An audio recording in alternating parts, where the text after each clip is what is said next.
Assalamu alaikum students. So in our previous lecture we had started with the concept of different types of exposure, which included the economic exposure and transaction exposure. In this lecture we will discuss the economic exposure in detail, and we will also consider the translation exposure. First thing, we discussed the economic exposure with its empirical analysis, where we discussed that if you are trying to see that how much impact exchange rate movement will have on the health of the financial sector of your company. Say for example, जो आपकी financial income है, जो future incomes हैं, उनके ऊपर आपके उन पर कितना impact आएगा due to the exchange rate movement. That is called your that is called your economic exposure. Empirical analysis क्या है? When you are trying to do this analysis in a way where we use the regression analysis या regression equation को use करके आप decide करते हैं कि आपको एक variable से दूसरे variable में कितना impact आ रहा है. For example, when you are talking about empirical analysis in terms of economic exposure, तो आप ये देख सकते हैं कि आपके dependent variable अगर आप ले लें किसी कंपनी की cash flows या future cash flows, parent company के cash flows ले लें, और आपके जो independent variable हैं, you can take the exchange rates. So you can see in that particular regression equation कि आपका कितना impact आ रहा है due to the exchange rate movement over the company's cash flow, future cash flows of the parent company. That is called your empirical analysis. We also discussed कि अगर आप economic exposure की बात कर रहे हैं और आप ये देख रहे हैं कि आपको अपना कितना रिलेशनशिप चेक करना है due to the change in exchange rate in the future incomes of the parent company, then it is not necessary कि आप किसी एक सब्सिडरी का एनालिसिस ले लें और पेरेंट कंपनी के साथ चेंज उसका डिफाइन कर दें. What you can do is you can see कि आपके पास कितना चेंज आ रहा है in different subsidiaries. So on your right hand side, where you have included the independent variable, you can take 20 different independent variables on the basis of 20 different exchange rates. उन exchange rates को लेके आप decide कर सकते हैं on your right hand side you can write down कि आपके पास कितना slope coefficient आ रहा है और किस कंपनी का या किस कंट्री या किस करेंसी का चेंज पेरेंट कंपनी के कैश फ्लोज पर कितना इम्पैक्ट लाएगा. That is called the empirical analysis, by which you can see कि आपकी कंपनी कितनी exposed है toward economic exposure. That is the first point where you decide कि आपकी company whether they are exposed towards the economic exposure or not. Secondly, then you can decide whether to what extent the company is exposed. And again we have decided or discussed it in our previous lecture कि once you have discussed or decided कि आपका हाँ जी आपकी company exposed है towards economic exposure, then you have to identify the ways by which you can eliminate or reduce the exposure.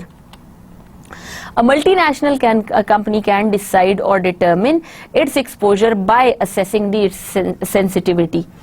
अगर आपको ये पता हो कि आपकी कंपनी कितनी सेंसिटिव है towards the exchange rate movements, then you can decide कि ओके फाइन इतने percent change in this particular exchange rate will bring change in the future income of our company. So then you know कि fine, as we took the example of Canadian dollar, जो हमने पिछली example की, और Canadian dollar की strength के साथ हमने देखा कि आपकी कंपनी के फ्यूचर इनकम्स जो हैं वो डिक्रीज हो रहे थे. So that means the Madison company had a clear picture कि अगर कैनेडियन डॉलर स्ट्रेंथन होगा तो फ्यूचर में मैडिसन कंपनी की जो इनकम्स हैं वो रिड्यूस होंगी. सो उनको सेंसिटिविटी का आइडिया हो गया कि इतने percent change in the currency value will bring change in the future income. तो अगर तो आपको सेंसिटिविटी का आइडिया हो जाए और आपको ये पता लग जाए कि इतना चेंज आपकी फ्यूचर कैश फ्लो में इतना चेंज लेके आएगा, so then you can decide कि आपको इसको एलिमिनेट किस तरह से करना है या रिड्यूस किस तरह से करना है. Being a financial manager, obviously it is important that you should know how much your company is exposed toward any type of exposure, whether it is transaction exposure or it is economic exposure. Once you know कि yes, by using the empirical analysis you know the sensitivity कि yes, this exchange rate will bring this much change in our future cash flows. जिस तरह हमने बात की कि 20 subsidiaries हैं, 20 का आपके पास स्लोप कोएफिशिएंट आ जाएगा, रेट ऑफ चेंज आ जाएगा, और वो रेट ऑफ चेंज फ्यूचर में आपको डिफाइन कर देगा कि आपके फ्यूचर में जो आपकी इनकम है वो कितनी इफेक्ट होगी. तो अगर तो आपको ये पता लग जाए कि फ्यूचर में आपकी इनकम कितनी इफेक्ट होगी, then you can move on towards the reduction of that exposure. कि आपकी कंपनी ने ये डिसाइड कर लिया कि ओके फाइन, इन 20 कंट्रीज में से, इन 20 करेंसीज में से हमें इकोनॉमिक एक्सपोजर फील होगा या फेस होगा. Now they have to reduce this exposure. How they will reduce this? By using the restructuring. अब जिस तरह हमने प्रीवियस एग्जांपल्स में किया था कि आप किसी कंट्री का एनालिसिस अगर आप कर रहे हैं या किसी करेंसी का एनालिसिस अगर आप कर रहे हैं तो आप बेसिकली उसको हेज कर सकते हैं. जिस तरह हमने ट्रांजैक्शन एक्सपोजर में किया था कि ट्रांजैक्शन एक्सपोजर को हेज करने के लिए डिफरेंट वेज हैं. उन तमाम हेजिंग टेक्निक्स के through you can try to avoid your company to face different types of transaction exposure.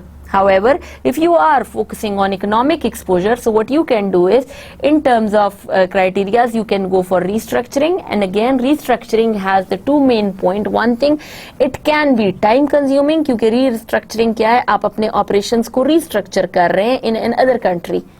अब अगर आपने अपना सेटअप किसी दूसरे कंट्री में लगाना है, so obviously it will cost you a lot. एक तो ये टाइम कंज्यूमिंग होगा क्योंकि आप अपने कंट्री से या किसी दूसरे कंट्री जहां आपने सब्सिडरी सेट की हुई है वहां से उठा के आप अपना सारा का सारा सेटअप या ऑपरेशंस को आप ले जा रहे हैं किसी दूसरे कंट्री में. एक तो ये टाइम कंज्यूमिंग है, दूसरी तरफ ये एक्सपेंसिव भी है. So you have to be 100% sure that you want to take up your setup to, or you want to take your company to other country, because if you want to come back, then it will cost you a lot.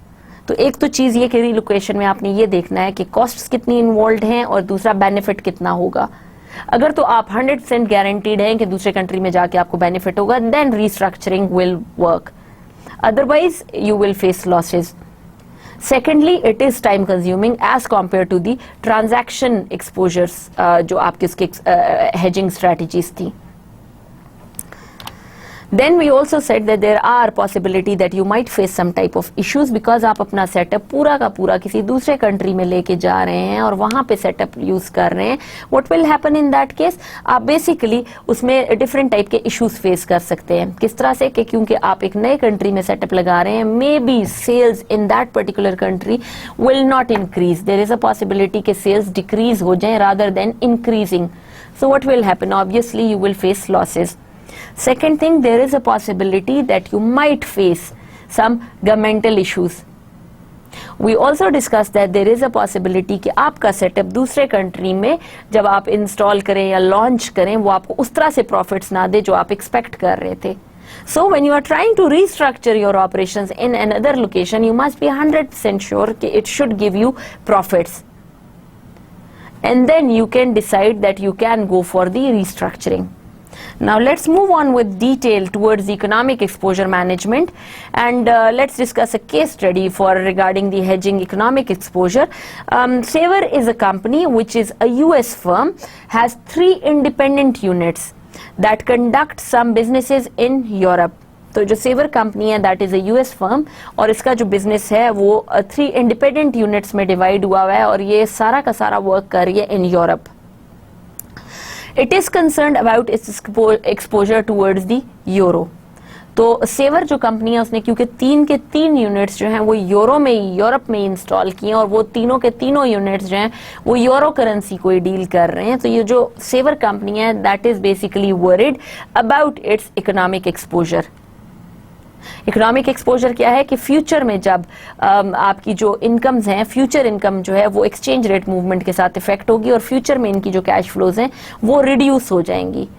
So saver company का जो objective है that is कि आपकी company का जो आपका unit ए है, B है और सी है, इन तमाम में आपका एक्सपोजर जो है वो इकोनॉमिक एक्सपोजर आने का चांस है और उसको कैसे मैनेज किया जा सकता है.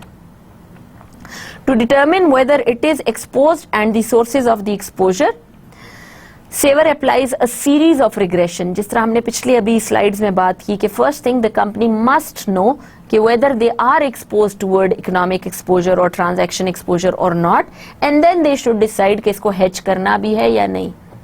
सो सेवर ने बेसिकली देखा कि उन्होंने 3 यूनिट्स लगाए हुए हैं जो कि यूरोप में काम कर रहे हैं और 3 के 3 जो है वो यूरो करेंसी में डील कर रहे हैं. What will happen? Obviously they are trying to manage the risk now. अब उस एक्सपोजर को मैनेज करने के लिए what they are trying to do is they are trying to use a series of regression, जो हमने पिछली स्लाइड्स में बात की थी कि आप रिग्रेशन मॉडल को यूज करके, इकोनोमेट्रिक एनालिसिस को यूज करके यू विल डिसाइड कि किस कंपनी का एक्सपोजर ज्यादा है और किस कंपनी का एक्सपोजर कम है टुवर्ड्स द इकोनॉमिक रिस्क या economic exposure.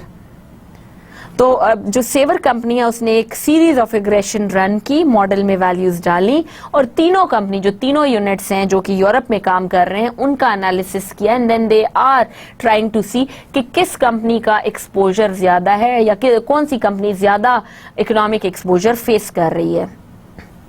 It's cash flows and the euro movement के, यूरो मूवमेंट के साथ जब यूरो मूव करेगा, एक्सचेंज रेट मूव करेगा तो यूएस डॉलर्स के अगेंस्ट, तो यूनिट ए, यूनिट बी और यूनिट सी तीनों में कितने परसेंट चांस आने का, कितने परसेंट चेंज आने का चांस है।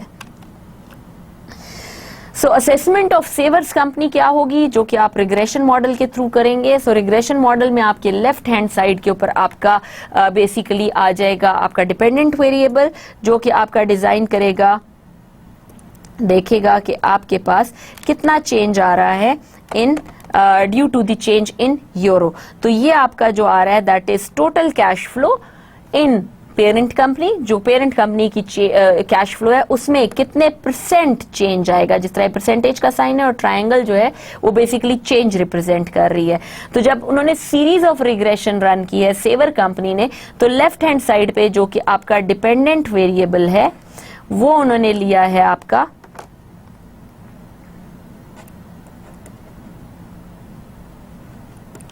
Percentage change in total cash flows, और जो आपकी ये वैल्यूज होती हैं, जैसे मैंने आपको कहा कि इंटरसेप्ट टर्म है, ये आपकी स्लोप कोएफिशिएंट है। राइट हैंड साइड पे उन्होंने परसेंटेज चेंज लिया है इन यूरोस। टी आपका टाइम रिप्रेजेंट कर रहा है, जो आपने टाइम पीरियड यूज किया, और म्यू जो है वो आपकी एरर टर्म्स को मेंशन कर रहा है। So in that case basically you are trying to see कि आपका कितने एरर्स आने के चांस है, जो उसमें एरर्स कैप्चर करेगा वो आपका म्यू रिप्रेजेंट करता है। तो आपकी बेसिकली इक्वेशन जो बन रही है वो पेरेंट कंपनी की टोटल जो कैश फ्लोज हैं उसको आप डिफाइन कर रहे हैं कि वो कितनी डिपेंडेंट हैं on the change, percentage change in euro. So आपकी पेरेंट कंपनी जो है वो सेवर है,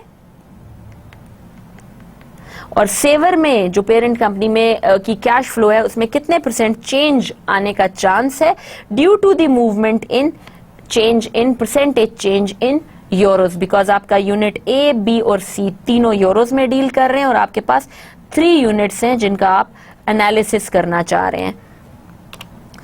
The slope coefficient A1 is found by regression analysis to be positive and statistically significant. तो whether you have run this regression for unit A, B और C, ठीक है, आपका मेन कंसर्न जो होगा वो आपका होगा A1। अगर आपने 3 डिफरेंट रिग्रेशन रन की हैं तो आप उसमें A1 चेक करेंगे कि आपका यूनिट A का A1 क्या आया है, यूनिट B का A1 क्या आया और यूनिट C का A1 क्या आया है। रिजल्ट्स जो आपके रिग्रेशन एनालिसिस से आएंगे उस विच इज फॉर A1 जो कि स्लोप कोएफिशिएंट है, उसमें आप ये देखेंगे कि weather it is positive and statistically significant. तो पॉजिटिव का मतलब ये कि इसका पॉजिटिव रिलेशनशिप इसके साथ, तो आपका पॉजिटिव रिलेशनशिप है between change in euro will bring a change in total cash flow of the Saver company. अगर रिलेशनशिप नेगेटिव हो so that means change in euro will bring a decline in income of the Saver company. Statistically significant basically you go for the probability कि कितने percent probability है, और वो probability values जो हैं अगर आप रिग्रेशन एनालिसिस को डिटेल में रीड करें तो आपकी जो प्रोबेबिलिटी होती है that must be below 10% to make your slope coefficient significant. Below 10% तक जो आपकी प्रोबेबिलिटी की वैल्यूज हैं that are considered as significant, और usually in more sophisticated researches we try to find the values below 5%, कि अगर आपकी प्रोबेबिलिटी की वैल्यूज 5% से बिलो हैं या से for example in this case 10% से बिलो हैं, so that means significant results हैं और आप इन रिजल्ट्स को बेस बना के एनालिसिस कर सकते हैं। अगर प्रोबेबिलिटी की वैल्यूज 10% से ऊपर आए सो दैट मीन्स आपका जो एनालिसिस है दैट इज नॉट वर्किंग, और आप उन स्लोप कोएफिशिएंट्स को कोट नहीं करेंगे. सो जब आप बात करते हैं रिग्रेशन एनालिसिस की, एक चीज तो ये कि यू मस्ट बी श्योर कि आपका A1 या स्लोप क्या है. एक चीज जब आपको स्लोप का पता है कि स्लोप कोएफिशिएंट क्या है, तो देन आपको ये देखना है कि उसका एक्सपेक्टेड साइन आ रहा है या नहीं. एक्सपेक्टेड साइन जिस तरह इस केस में पॉजिटिव, इन्होंने बोला कि पॉजिटिव है. Whatever relationship you are trying to see कि आपका रिलेशनशिप किसी एक वेरिएबल का दूसरे वेरिएबल के साथ क्या आ रहा है, you have to see whether it is positive और negative. Whatever relationship is expected, वही साइन आपका रिलेशनशिप के बाद इस रिग्रेशन के बाद आना चाहिए. Third thing you should know कि P वैल्यू या प्रोबेबिलिटी वैल्यू क्या आ रही है, और probability value must be below 10%. In that case, your research is working and your analysis is working, and 10% below 10% P value means कि आपका जो regression का result है that is working and that is significant. So, saver is exposed to Euro's movements. In this case, since positive movement will bring a change in total cash flows, so it means कि जो saver की cash flows हैं, they are exposed towards the Euro's movement, और saver is exposed to the Euro's movement. So that means आपकी company ने decide कर लिया on the basis of regression analysis कि yes, your company is exposed towards the economic exposure. So once you have decided through the regression analysis कि जी आपकी company exposed है towards economic exposure, then you have to find the remedies again, which we decided कि हम restructuring की तरफ जा सकते हैं. Assessment of each units exposure. अब जिस तरह उन्होंने 3 रिग्रेशंस रन की, जिस तरह ये वाली आपके पास इक्वेशन आई हुई है, दिस इज इक्वेशन से फॉर एग्जांपल ये आपकी मेन इक्वेशन है, इसको आपने 3 टाइम्स रन किया for unit A, then for unit B and then for unit C. अब उन तमाम के slope coefficients which are values for A1 आपने देखनी है कि उन तमाम के यूनिट A के, यूनिट B के और यूनिट C के कोएफिशिएंट्स क्या आ रहे हैं, slope coefficient, and on the basis of that you have to decide whether this regression analysis is working or not. और आप क्या देखेंगे, एक आप देखेंगे स्लोप वैल्यू और दूसरा आप देखेंगे प्रोबेबिलिटी वैल्यू कि प्रोबेबिलिटी कितनी आ रही है. अगर वो बिलो 10% आ रही है देन इट इज सिग्निफिकेंट, अगर अबव 10% आ रही है देन इट मीन्स कि आपके जो रिजल्ट्स हैं वो इनसिग्निफिकेंट हैं, and in that case you can't quote your results and you can not say that your results are working. So in this case results are quoted here. आपके पास unit A में लिखा हुआ है not significant, तो slope coefficient का जो आपका A1 है ये इनके रिजल्ट्स हैं तमाम के तमाम. अगर आपके A1 की वैल्यू नॉट सिग्निफिकेंट है दैट मींस आपके प्रोबेबिलिटी वैल्यू जो है दैट इज ग्रेटर देन 10%. सो अगर 10% से ग्रेटर हैं तो आपके रिजल्ट्स जो है वो इनसिग्निफिकेंट है, एंड यू कैन नॉट कोट कि ये आपका रिजल्ट बहुत ऑथेंटिक है, या फिर आप इसकी बेसिस के ऊपर फ्यूचर पॉलिसीज डिजाइन कर सकते हैं. Same for the unit B where probability is found to be above 10%, that's why it is not significant. Then you cannot go for these values because these are irrelevant. आपकी क्योंकि slope coefficient ही insignificant हो गया, और इन दोनों cases में आपको फिर इन दो वैल्यूज को कंसिडर करने की जरूरत नहीं है बिकॉज आपके slope coefficient he not significant है. Now let's consider C unit. Yes, the statistical significant result means that your slope coefficient has the probability below 10% and these work for the yes, this analysis shows कि आपकी जितना भी change इस equation के through मिला है then you can see कि okay fine in unit C इतने % change expected है due to the exchange rate movements. और जो आपके R squared statistics होते हैं they measure the fitness of the model कि आपने जो model regress किया या regression run किया model पे वो कितने % variation explain करने की power रखती हैं. In this case it is 93%, so that means 93% of the variation is explained by the model which shows a very good fit, and that means कि जो ये आपका third result है for unit C it is working, and you can quote कि जो third unit C में due to the change in exchange rate movement yes there will be change in their future incomes. So that's how the companies go for the regression analysis, and then they decide, yes, this much change it will bring due to the exchange rate movement, and then they can go for the future policies, whether they have to go for the restructuring, yes or not. Unit C is exposed to the euros movement. Identifying the sources of Unit C's exposure, one thing Saver believes that the Unit C cash flow are mainly affected by income statement items. Now, जब company ने decide कर लिया कि yes, जो Unit C है that is exposed towards exchange rate movements और वो economic exposure face कर रहा है, then they have to see कि किन factors या किन components की वजह से वो ये economic factor को face कर रहा है. Saver believes that Unit C cash flows are mainly affected by income statement items. तो जो आपके income statement के जो components हैं, due to those, Unit C जो है that is exposed towards the economic exposure. So Saver thus applies regression analysis to each income statement item. Her income statement के item के ऊपर आपका जो Saver कंपनी है वो each income item के ऊपर regression analysis run करती है and find a significant positive relationship between Unit C's revenue and euros value. तो once they have decided overall, तो हमें पता लग गया था कि Unit C जो है वो exposed है towards economic exposure, but क्यों exposed है, कंपनी ने decide किया कि इसको चेक करें, देन दे फाउंड कि ये एक्सपोज्ड है due to the income statement के जो कंपोनेंट्स हैं उनकी वजह से. Finally what they did was that Saver applies regression analysis to each income statement component या आइटम. हर एक आइटम को लेके रिग्रेशन रन की और उसका इम्पैक्ट देखा, एंड दे फाइंड के significant positive relationship between unit C's revenue and the euro's value. तो फाइनली दे हैव फाउंड के जो आपके इनकम स्टेटमेंट के जो कंपोनेंट्स हैं, yes they are positively and significantly related with the change in euros movement, and that is the main cause. Saver's economic exposure could be due to the foreign competition. So ये भी decide कर लिया कि जो unit C में changes आ रहे हैं वो Saver के जो economic exposure है that could be due to the foreign competition, as we have discussed in our previous slides कि आपकी अगर country में foreign competition भी आता है that can also make your company to face economic exposure. Now possible hedging strategies क्या होंगी इस केस में? First of all, pricing policy. That जो आपकी सेवर कंपनी है can reduce prices when the euro depreciates. तो क्योंकि आपकी यूनिट सी जो है वो एक्सपोज्ड है towards the economic exposure, what they can do is they can go for the pricing policy in which they will reduce the prices when euro will depreciate. Secondly, they can go for the hedging criteria with forward contracts.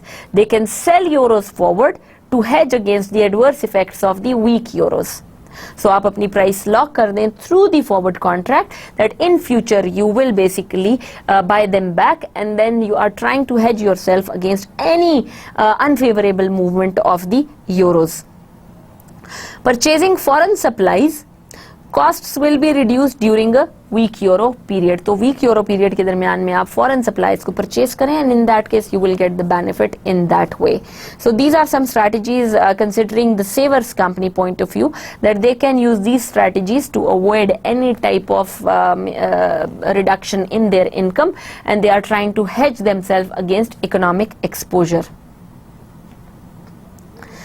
Another possible hedging strategy can be financing with foreign funds. Costs will be reduced during a weak euro period. So we have discussed it in previous classes that how you can hedge in this way, that by financing with foreign funds. So costs will be reduced because during the weak euro period it will be a favorable condition for your multinational company. Revising the operations of other units so as to offset the exposure of the unit C. तो आपने देखा कि unit C में तो आप exposed हैं towards different types of exposure. How you can reduce that? That you can revise the operations. आप उन तमाम को revise कर दें एंड देन उन तमाम के जो एक्सपोजर्स हैं उनको इस तरह से डिवाइड कर दें कि किसी एक का प्रॉफिट इसके लॉस के साथ ऑफसेट हो जाए, जिस तरह हमने डाइवर्सिफिकेशन के केस में बात की थी कि diversification can help you to achieving this type of offset benefit where you are trying to achieve the benefit from the other unit, because unit C से तो आपको फील हो रहा है कि यहाँ से आपको लॉस होगा, बट इन यूनिट बी और यूनिट ए अगर वहां से आपको प्रॉफिट्स हो सकते हैं तो इस लॉस को आप ऑफसेट कर सकते हैं. When a multinational company has fixed assets such as buildings or machineries in a foreign country, the cash flows to be received from the sale of these assets is subject to exchange rate risk. तो जब आप बात करते हैं किसी multinational company के जिसके fixed assets जो हैं वो अवेलेबल हैं in foreign country, so the cash flows to be received from the sale of these assets is subject to exchange rate risk. तो जब आप उन कैश फ्लो उन फिक्स्ड एसेट्स को सेल करेंगे बाहर किसी दूसरे कंट्रीज में, क्योंकि आपके फिक्स्ड एसेट्स दूसरे कंट्रीज में अवेलेबल हैं, that will give you the risk again which is exchange rate risk. A sale of fixed assets can be hedged by creating a liability that matches the expected value of the assets at the point in the future when they will be sold. तो अगर तो आपके पास fixed assets हैं किसी foreign countries में, what you can do is कि you can manage और you can generate liability in the same country in the same currency. तो अगर आपकी कोई लायबिलिटी है उस कंट्री में तो फिक्स्ड एसेट्स को सेल करके बजाय इसके कि आप उसको वापस कन्वर्ट करें अपनी करेंसी में और एक्सचेंज रेट रिस्क को एक्सपोज हो जाए, what you can do is कि आप पहले से ही डिसाइड कर लें कि क्योंकि आपके फिक्स्ड एसेट्स हैं किसी दूसरे कंट्री में, आप एक लायबिलिटी भी जनरेट कर लें वहां पे. दैट मींस कि आपने पहले से ही कोई लोन ले लिया या लायबिलिटी जनरेट कर ली. जब यहाँ पे फिक्स्ड एसेट्स सेल होंगे तो आप उनको पे ऑफ कर दीजिएगा when you will be winding up over there. So that is the point कि जब आप फिक्स्ड एसेट्स आपके पास किसी फॉरेन कंट्रीज में होते हैं, so you can hedge by using the कि आप वहां पे सेम अमाउंट्स में एक लायबिलिटी जनरेट कर दें और by the end of the time या contract what you can do is कि यू जस्ट सेल जो आपने फिक्स्ड एसेट्स को सेल किया है उनसे जो आपके पास अमाउंट्स रिसीव हुई हैं वो आप पे ऑफ कर दें जो आपकी लायबिलिटी जनरेट हुई है in that particular country. In that case you are trying to hedge yourself against any exchange rate movements.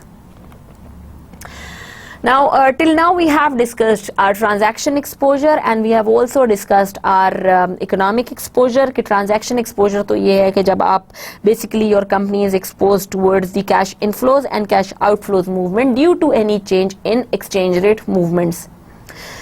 When you are talking about the economic exposure, so that is something when the future cash flows of the companies are affected by the exchange rate movement. So the present value of future cash flows are affected by exchange rates. Now let's moving on towards the translation exposure. Translation exposure occurs when a multinational company translates each subsidiary's financial data into its home currency or consolidated financial statements. तो जिस तरह हमने बात की different subsidiaries की कि आपके पास 20 different subsidiaries हो, उन तमाम सब्सिडरीज की जब फाइनेंशियल डेटा को होम करेंसी कौन सी होगी, जो पेरेंट कंपनी की होम करेंसी होगी, उसमें कन्वर्ट करेंगे तो जो कंसोलिडेटेड फाइनेंशियल स्टेटमेंट्स बनेगी उसमें अगर आप किसी एक्सचेंज रेट वेरिएशन के साथ एक्सपोज होते हैं, so that means you are expose towards translation exposure. We will discuss it in detail in our next slides and with different examples. Even if translation exposure does not affect cash flows, it is a concern of many multinational companies because it can reduce a multinational company's consolidated earnings and thereby cause a decline in its stock price. तो अगर आप transaction exposure आपकी cash flows को ज़्यादा affect नहीं कर रहा, but still it will have a negative impact over the stock price of your company. So जब आप ट्रांसलेशन एक्सपोजर की बात करते हैं तो not only the cash flow but the value of the firm is also attached with that, because आपकी जो तमाम की तमाम सब्सिडरीज की अर्निंग्स हैं वो आ रही हैं और ट्रांसलेट हो रही हैं इन होम करेंसी. उस केस में not only the cash flow but there is a possibility that it can reduce the multinational consolidated earnings and thereby it can cause a decline in the stock price. Thus, some multinational companies may consider hedging their translation exposure. तो जब translation exposure की बात आती है, so there is a possibility कि क्योंकि आप different subsidiaries से आपकी इनकम आ रही है और वो सारी कंसोलिडेट हो रही है in your parent companies home currency, so there is a possibility कि hedging will work over there and companies might go for the hedging criterias. The exposure of multinational companies' consolidated financial statements to exchange rate fluctuation is known as translation exposure. So, जो आपकी company का exposure है, being a multinational companies, consolidated financial statements का towards the exchange rate fluctuation, that is known as your translation exposure. In particular, subsidiary earnings translated into reporting currency on the consolidated income statement are subject to changing exchange rates.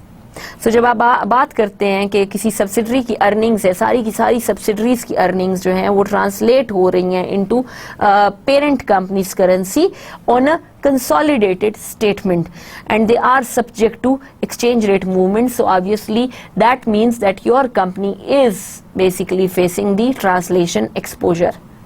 तो जब आपके पास 20 आपके पास subsidiary companies है और उन तमाम 20 subsidiary companies की जो इनकम है वो ट्रांसलेट हो रही है into your consolidated statement in your home currency, उस टाइम पर अगर आपको कोई एक्सचेंज रेट मूवमेंट अफेक्ट करती है या चेंजेस की वजह से आपकी कोई डिक्लाइन आता है इन योर इनकम और in the stock prices, that means your company is facing the translation exposure.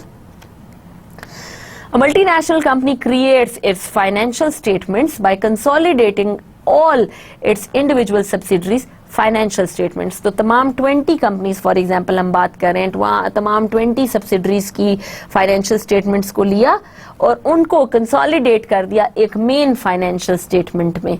तो मल्टीनेशनल कंपनी क्या करती है कि तमाम 20 की 20 फाइनेंशियल स्टेटमेंट्स को लेके एक final consolidated financial statement design करती है. A subsidiary's financial statement is normally measured in its local currency. तो जो सब्सिडरी की फाइनेंशियल स्टेटमेंट है वो नॉर्मली जो है वो मेजर होती है इन इट्स लोकल करेंसी. तो जो आपकी जो फाइनेंशियल स्टेटमेंट्स इंडिविजुअली जो बनेंगी सब्सिडरी की वो आपकी लोकल करेंसी में बनेंगी. To be consolidated, each subsidiary's financial statement must be translated into currencies of the multinational's parent. तो जब इसको आप कंसोलिडेट करते हैं तो आप इस तमाम जो 20 आपकी फाइनेंशियल स्टेटमेंट्स आई हैं इन सब्सिडरीज करेंसी उसको आप कन्वर्ट करते हैं into parents currency. Since exchange rate over time change, the translation of subsidiaries financial statement into a different currency is affected by exchange rate movements. तो जब आप बात करते हैं एक्सचेंज रेट चेंजेस की मूवमेंट्स की, translation of subsidiaries financial statement into different currencies again expose towards the exchange rate movements. तो आपके 20 की 20 सब्सिडरीज की फाइनेंशियल स्टेटमेंट्स आई, आपने उन तमाम को डाल दिया उस कंसोलिडेटेड फाइनेंशियल स्टेटमेंट में. कंसोलिडेटेड फाइनेंशियल स्टेटमेंट में डालने के बाद आपने देखा कि उसको आपने मूव करना है इनटू पेरेंट्स करेंसी. तो जब आप उसको कन्वर्ट करेंगे into parents currency then it will be exposed towards exchange rate movements. The exposure of the multinational company's consolidated financial statement to exchange rate fluctuation is known as translation exposure. तो उस time पे जब आप उसको consolidated state में लेके जा रहे हैं वहां जो exposure आपको face करना है that is called your translation exposure. Now, what are the determinants of translation exposure? That the multinational company's degree of translation exposure is dependent on the following factors. As we have discussed it in our previous exposures, कि जिस तरह transaction exposure है या जिस तरह आपका economic exposure है, so you must know कि आपके डिटर्मिनेंट्स क्या हैं इन ट्रांसलेशन एक्सपोजर्स के.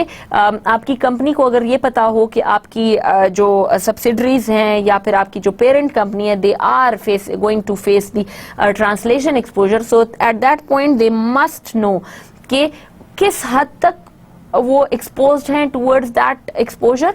Plus they must also know कि मल्टीनेशनल कंपनी की डिग्री या एक्सटेंट क्या है towards the exposure.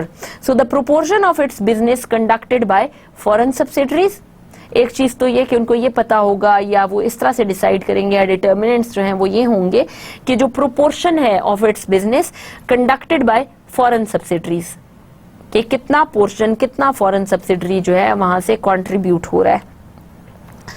The location of its foreign subsidiaries. Secondly they should focus कि आपकी जो फॉरेन सब्सिडरीज हैं, जिस तरह हम 20 कंपनीज की बार बार बात करें तो वो उनका सेटअप कहां पे है. Third, the accounting method that it uses, क्योंकि अकाउंटिंग मेथड भी बहुत इंपॉर्टेंट है. आपके 20 सब्सिडरीज की फाइनेंशियल स्टेटमेंट्स कंसोलिडेट होनी है into the parent companies income. So what you will do is कि यू विल नो कि फर्स्ट थिंग कि कितना प्रोपोर्शन है, सेकंड थिंग किन लोकेशंस पे फॉरेन सब्सिडरीज लॉन्च हुई हुई हैं, थर्ड थिंग अकाउंटिंग मेथड सबका सेम होना जरूरी इसलिए है कि उन तमाम को कंसोलिडेट होना है इनटू वन फाइनेंशियल स्टेटमेंट. तो वो आपका अकाउंटिंग मेथड भी यू मस्ट नो इट कि वो किस तरह से फॉलो कर रहे हैं और उसके डिटर्मिनेंट्स जो है वो क्या हैं. A multinational's degree of translation exposure is also dependent on the proportion of the business conducted by foreign subsidiaries, the locations, and the accounting methods it uses, which we have discussed it in our previous slide. So in 2000 and 2001 period, the weakness of the euro caused several US-based multinational companies to report lower earnings than what they had expected. तो इन 2000 and 2001 में इसके दरमियान का जो period था euro की जो value थी वो वीक हो रही थी and it was gone quite towards below the lines, और जो भी एक्सपेक्टेशन थी उन लाइन से बहुत बिलो चली गई. And then different multinational companies ने रिपोर्ट किया कि उनकी अर्निंग्स जो हैं वो उससे बहुत इफेक्ट हो रही हैं. In 2002 and 2003, however, the euro strengthened. तो यूरो ने अपनी वैल्यू वापस अचीव की in 2002 and in 2003, and the consolidated income statement of these US-based multinational companies were improved. Translation exposure results when a multinational company translates each subsidiary's financial data to its home currency for consolidated financial reporting. It does not directly affect cash flows, but some firms are concerned about its because of its potential impact on reported consolidated earnings. So when we are talking about the translation exposure, it is not necessary कि वो directly affect करे on the cash flows, but some firms are concerned. क्यों? क्योंकि उनको तमाम के तमाम को finally consolidated financial statement में जाना है, और translation exposure towards the multinational company is something which the parent company must know कि किस company से आपके कितने ट्रांसलेशन एक्सपोजर एक्सपेक्टेड है या किस करेंसी से कितना एक्सपोजर एक्सपेक्टेड है. To hedge translation exposure, forward or future contracts can be used. So जिस तरह हमने बाकी तमाम exposures के बारे में बात की कि आपका transaction exposure होता है, फिर उसके बाद economic exposure होता है. For both of them, the multinational company must know कि transaction exposure कितना है, उसकी degree या strength कितनी है. Same goes with the economic exposure कि economic exposure कितना है, उसकी degree या strength कितनी है. Then the multinational company would decide कि transaction exposure की strength के against they would डिसाइड कि उसको किस तरह से रिड्यूस करना है. अगर तो ज्यादा अमाउंट्स इन्वॉल्व हैं then they can go for the forward contracts. अगर अमाउंट थोड़े हैं then they can go for the future contracts, they can go for the money market hedging, they can go for the swaps and everything whatever was given for the hedging criterias. And then if the company is facing the economic exposure in that case, obviously they can go for the hedging criteria where we discuss the restructuring criteria कि आप restructuring को focus करें और location change करने के बारे में policies design करें एंड देखें कि उस लोकेशन में आपको प्रॉफिट्स एक्सपेक्टेड है या नहीं है. ये तमाम तब पॉसिबल हुआ जब कंपनी डिसाइड कर ले कि yes they are basically facing this much exposure, this is the extent to which they are exposed towards this type of exposure, and then they should decide कि what type of hedging strategy they should decide whether they should hedge or not. Once they have decided कि yes they have to go for the hedging strategy, then they should go on with this thing कि which hedging criteria they would choose. Now considering this one translation exposure where we have seen कि 20 different subsidiaries आपने launch की नहीं है in 20 different countries, उन तमाम 20 की countries से या currencies में आपके financial statements आनी है और वो financial data finally consolidate होना है into one financial statement which will be the financial statement of the parent company. उस केस में आपने ये देखना है कि जब वो कंसोलिडेट हो जाएंगी तमाम की तमाम फाइनेंशियल स्टेटमेंट्स, तो वो जो एक फाइनल फाइनेंशियल स्टेटमेंट बनेगी वो कन्वर्ट होगी इनटू होम करेंसी.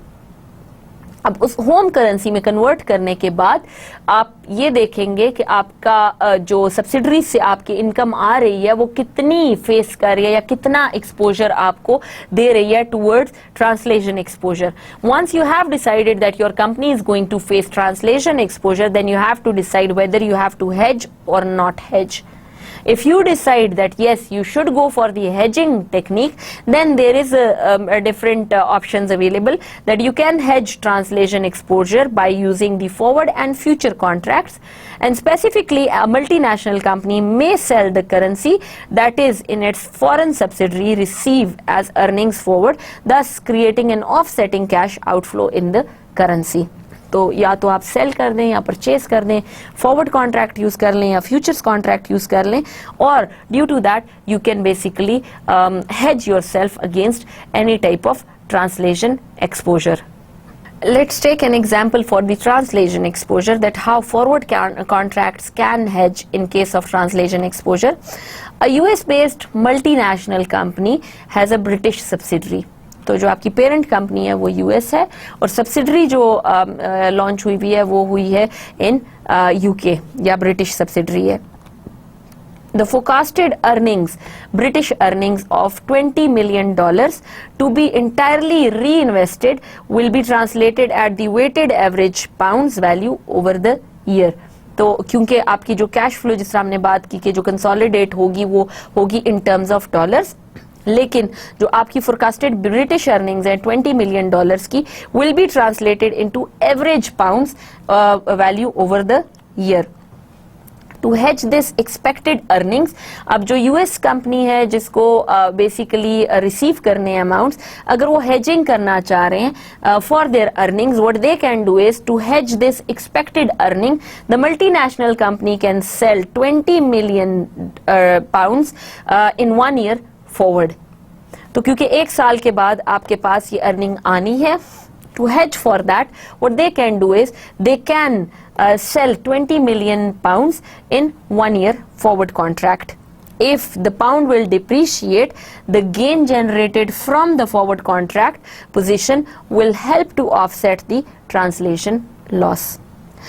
तो क्योंकि आपने जब ट्रांसलेशन की बात की, ट्रांसलेशन एक्सपोजर की, तो उसमें आपकी जो सब्सिडरी कंपनीज हैं उनका एक इम्पॉर्टेंट रोल है. बिकॉज इन सब्सिडरी कंपनीज आप क्या करते हैं कि सब्सिडरी कंपनीज आपने फॉर एग्जांपल स्ट्रक्चर की नहीं है इन डिफरेंट कंट्रीज, आपकी 20 डिफरेंट सब्सिडरी कंपनीज हैं, उन तमाम की इनकम कंसोलिडेट होनी है. इन दिस केस यूएस कंपनी ने ब्रिटिश कंपनी से इनकम लेनी है आफ्टर 1 year जो कि 20 मिलियन पाउंड्स की है. अब अगर तो ब्रिटिश पाउंड डिक्लाइन करेगा इन इट्स वैल्यू तो ऑब्वियसली इस कंपनी को लॉस होगा. What they can do is के वो पहले से ही एक फॉरवर्ड कॉन्ट्रैक्ट परचेज कर लें या साइन कर लें in which they can hedge themselves against any type of loss.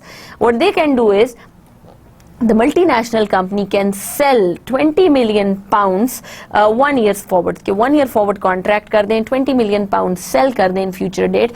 अब अगर pound की value depreciate होती है तो the gain generated from the forward contract will position that position will help them to offset the translation loss. तो जब translation loss भी एक्सपेक्टेड हो then you can go for the forward contracts और उसमें आप बेसिकली बाइंग या selling करके यू कैन हेज योरसेल्फ और hedge a multinational company against any type of loss. Limitations क्या हो सकती हैं? Inaccurate earnings forecast. So for example a subsidiaries forecasted earning for the end of the year are not guaranteed. तो in this case जब आप translation exposure की बात कर रहे हैं तो इसमें there are possibility that you might face some type of limitations because the subsidiaries forecasted earnings for the end of the year may not be guaranteed, or in that case if you are going for any hedging that might not work either. If the actual earnings turned out to be much higher and if the currency weakens during the year. So obviously there is a point कि आप अगर किसी भी किस्म की predictions कर रहे हैं या किसी किस्म की forecasts कर रहे हैं, so if they are not accurate, so you won't be able to get the benefit out of any hedging criteria or method. The translation loss would likely exceed the gain generated from the forward contract strategy. तो अगर तो आपको proper तरीके से आप forecasting नहीं कर सकते या फिर आपको फ्यूचर इनकम्स गारंटेड नहीं है, उस केस में अगर आप हेजिंग कर लेते हैं और फॉरवर्ड कॉन्ट्रैक्ट साइन कर लेते हैं, तो rather than getting benefit from the future forward contract you might get loss, and वो जो लॉस है that might be bigger than the जो आपके फ्यूचर गेन्स आ रहे हैं उनसे. सो इन दैट केस आपका अगर लॉस ज्यादा होगा आपके गेन से, तो अल्टीमेटली आपकी जो पेरेंट कंपनी है that will face losses. So to avoid that thing, you must know कि आपकी जो forecasting techniques हैं they must be accurate, और inaccurate earning forecast जो है that can lead you towards the huge losses. Second thing, inadequate forward contracts for some currencies, which is the second limitation, and that the forward contracts are not available for all currencies. You might want to go for the forward contracts, और आप forward contracts के through hedge करना चाह रहे हैं अपनी firm को या अपनी multinational companies को, but there is no possibility that you can do it. Why? Because there is no availability of those contracts in that particular currency. So thus a multinational company with subsidiaries in some smaller countries may not be able to obtain forward contracts for the currencies of concern. तो जिस तरह हमने बात की कि आपकी जो hedging होती है that is possible in forward contract, but forward contracts जो है वो आपके major huge countries में available है. अगर तो आपकी subsidiaries जो है वो बहुत छोटे छोटे countries में भी work कर रही हैं, so there is a possibility कि आप forward contract से through hedging ना कर सकें, because in that countries that particular option is not available. So that can be another limitation while you are using hedging technique for translation exposure, because translation exposure क्या है कि आपके different subsidiaries से income translate होनी है into your main income statement, which is the parent company's income statement, और वो translate होनी है उस parent company की local currency में. तो अगर तो आपके पास फॉरवर्ड कॉन्ट्रैक्ट अवेलेबल है, well and good, you can hedge yourself और the your company against any type of loss by using the forward contracts. But if your subsidiary setup are installed और are working into smaller countries where the hedging are not available या where the forward contracts are not available, so there is a possibility that you won't be able to hedge your company against these type of losses. Third thing, accounting distortions. The forward rate gain or loss reflects the difference between the forward rate and the future spot rate. अब तो अगर इसमें आप difference accurately identify कर सकते हैं then it is good. Whereas the translation gain or loss is caused by the change in the average exchange rate over the period in which the earnings are generated. तो जो translation का जो gain और loss है that is basically caused by the change in average exchange rate movements over the period which are basically over the period where the earnings are generated. So you have to consider also कि जो accounting distortions है they should also be avoided in that case, otherwise आपका जो translation exposure है you will be exposed toward that with the maximum strength. In addition, the translation losses are not tax deductible. तो आपके जो transaction losses हो रहे हैं, जो ट्रांसलेशन लॉसेज हो रहे हैं, they are not tax deductible, whereas the gains and forward contracts are used for the hedging and these are something which are expose towards the taxes. So आपके जो losses होते हैं या आपकी जो डिडक्शंस होती हैं जब आप ट्रांसलेशन लॉसेज फेस करते हैं, उन पर से टैक्स डिडक्शंस नहीं होती है. लेकिन जब आप फॉरवर्ड कॉन्ट्रैक्ट साइन करते हैं या फिर आप कोई फ्यूचर contract sign करते हैं, in that case you have to pay taxes. So accounting distortion is available. अगर तो accounting distortion is available then maybe जो आपकी future strategies हैं they might not work accurately. Increased transaction exposure क्या होगा कि if the foreign currency appreciates during the fiscal year, the transaction loss generated by a forward contract position will somewhat offsets the translation gain. तो अगर तो foreign currency appreciate हो रही है during the fiscal year, तो जो आपका जो ट्रांसलेशन लॉस है generated by the forward contract जो आपने किया था, और क्योंकि करेंसी अप्रिशिएट होने की वजह से अब आपको लॉस हो रहा है, that will somewhat be offset by the translation gain. The translation gain is simply a paper gain while the loss resulting from the hedge is a real loss. तो जब आप बात करते हैं ट्रांसलेशन गेन की, तो something which is gaining it's value, जो कि आपकी ऑलरेडी एग्जिस्टिंग वैल्यू थी उसमें इन्हांसमेंट हो रही है ड्यू टू एनी फैक्टर। लेकिन जब आप हेजिंग के थ्रू लॉस को डिफाइन करते हैं, so that is the real loss which you will face. So let's review today's lecture. We have discussed the economic exposure through empirical analysis with significant slope coefficients, and in which we discussed कि अगर आप being a multinational company, if you are trying to see to what extent you are basically going to face the economic exposure, what you can do is you can run a series of regression equations in which you can see कि आपके different subsidiaries में कितना economic exposure available है, जिसकी वजह से आपकी company, multinational company can face that type of crisis.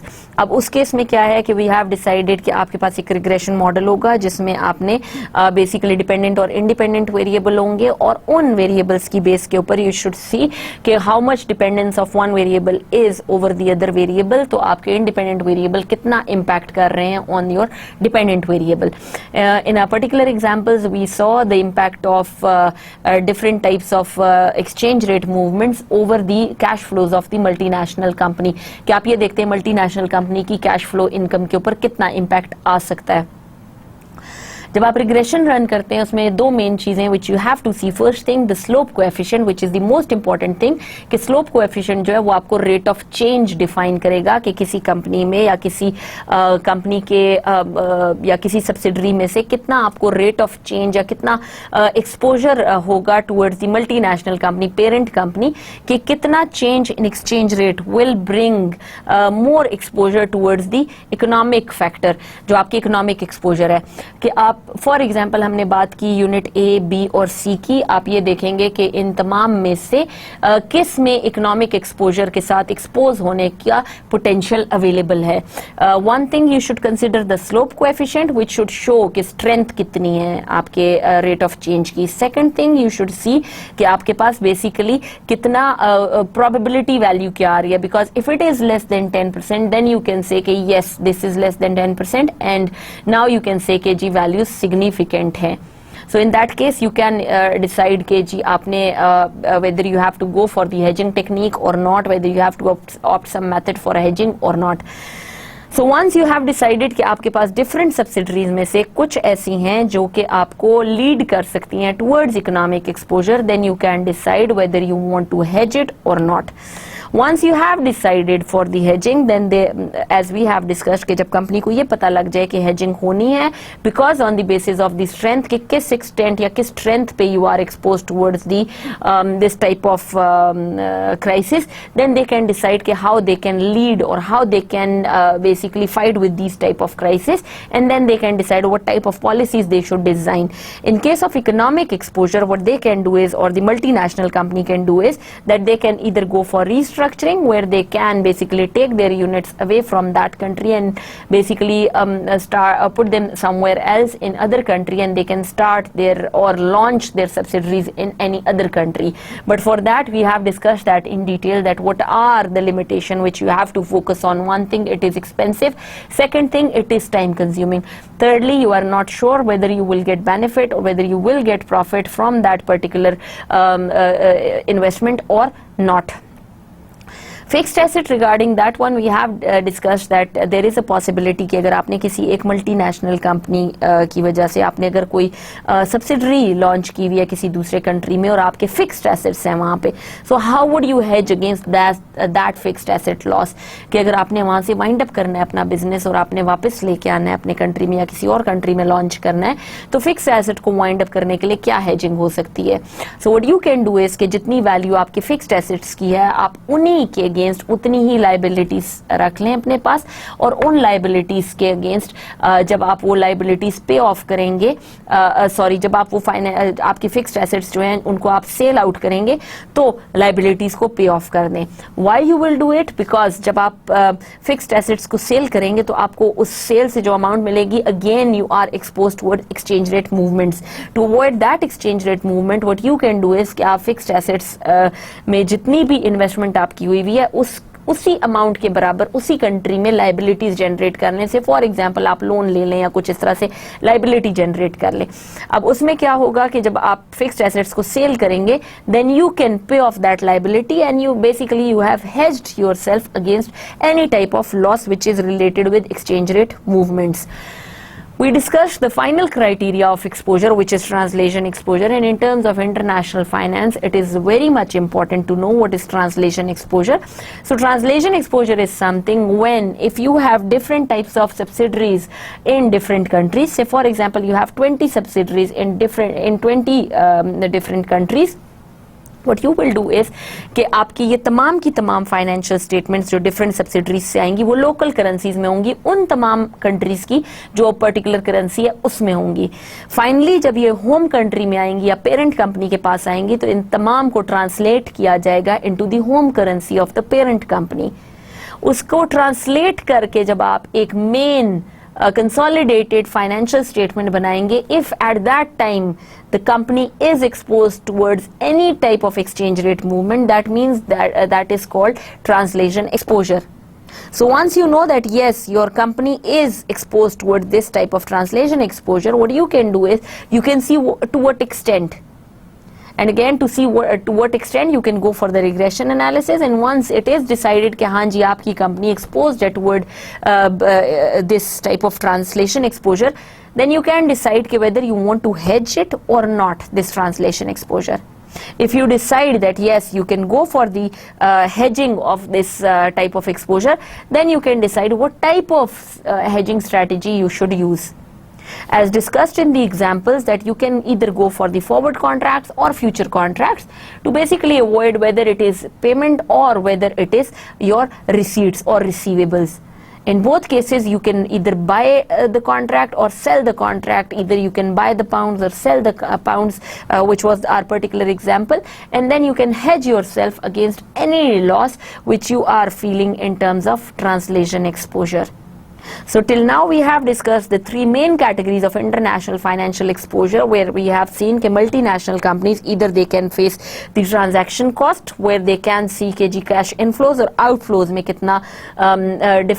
कितनी fluctuation expected है due to the change in exchange rate movements. Then we discussed the economic exposure, in which we have seen कि आपके पास economic exposure कितना expected है due to the change into the present value of future cash flows. And finally, we have seen the translation exposure, where we are seeing that different types of financial statement would be consolidated into a main financial statement, and at that point, if you are feeling that the multinational company is facing any type of exchange rate fluctuation, so that is called your translation exposure. And for all of them, we have also discussed different types of hedging techniques. So we will move on to the different further concepts of international finance. We might be discussing the foreign direct investment and their different possibilities in our next lectures. Till then, thank you and Allah Hafiz.